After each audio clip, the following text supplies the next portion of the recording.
السلام عليكم متابعين وزبائن معمل ومعرض نجارة عمار للأثاث العراقي وغرف النوم. مثل ما عودناكم كل يومين ننزل لكم موديل جديد.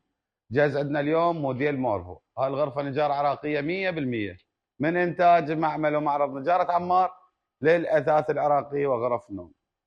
تعتبر هاي الغرفة من ضمن الدرجة الفاخرة ومن ضمن موديلات الصاج.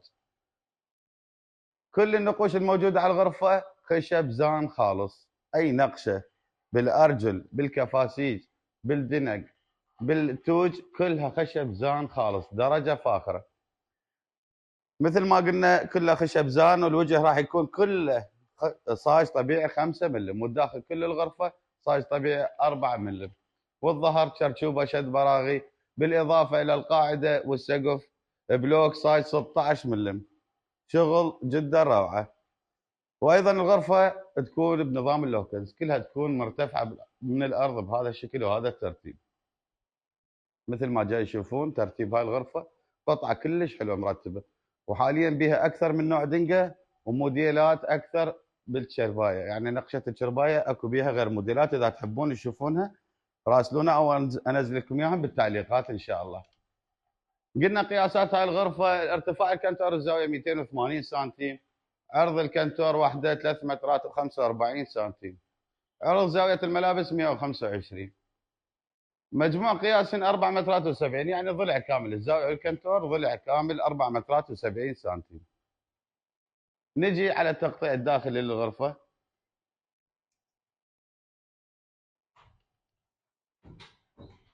حاليا هاي الخانه مقطعه رفين بهذا الترتيب،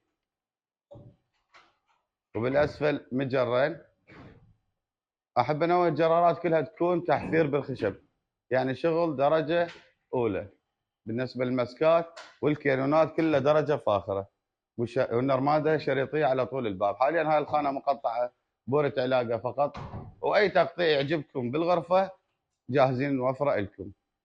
بابتين ملحق للخزن بالاعلى. الخانه الثانيه ايضا بورة علاقه،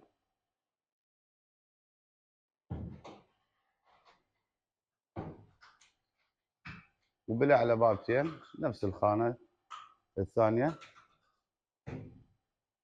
الخانه الاخيره من كنتور نفس الخانه الاولى ايضا رفا، وبالاسفل مجرين.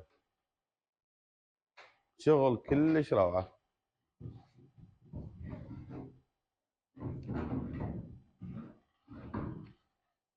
زاويه الملابس حاليا بابتين بالاسفل، حاليا مقطع بورة علاقه فقط. مثل ما قلت لكم اي تقطيع يعجبكم نوفره لكم ان شاء الله. وبالاعلى بابتين ملحق للخزن بهذا الترتيب.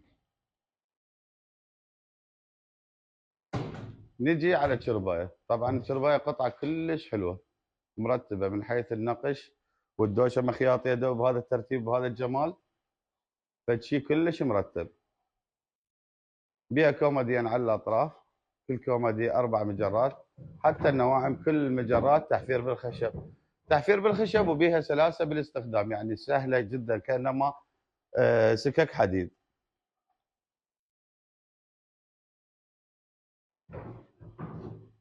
لا ننسى الصوميه راح تكون لوح رقم وست ارجل، كل الصوميه تكون لوح رقم وست ارجل. الراس الناص ايضا بهذا الجمال وهاي الروعه.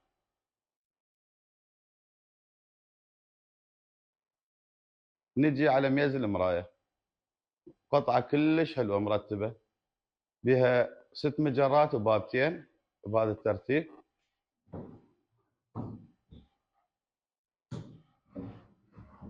فشي كلش مرتب. غرفه مثل ما قلنا مرتفعه من الارض بهذا الشكل، ونجارتها كلش روعه. بقت عندنا الجزامه او ميز البلازما، مجرين بالاعلى وبابتين بالاسفل بهذا الترتيب. بابتين بالاسفل ايضا مقطع براف بهذا الترتيب. ولا ننسى القطعتين الاضافيه هديه شازلون وطابوريه. كل هذا العمل راح يكون سعره تخفيض 3 ملايين وربع فقط، واصله للبيت وياها نجار ينصبها.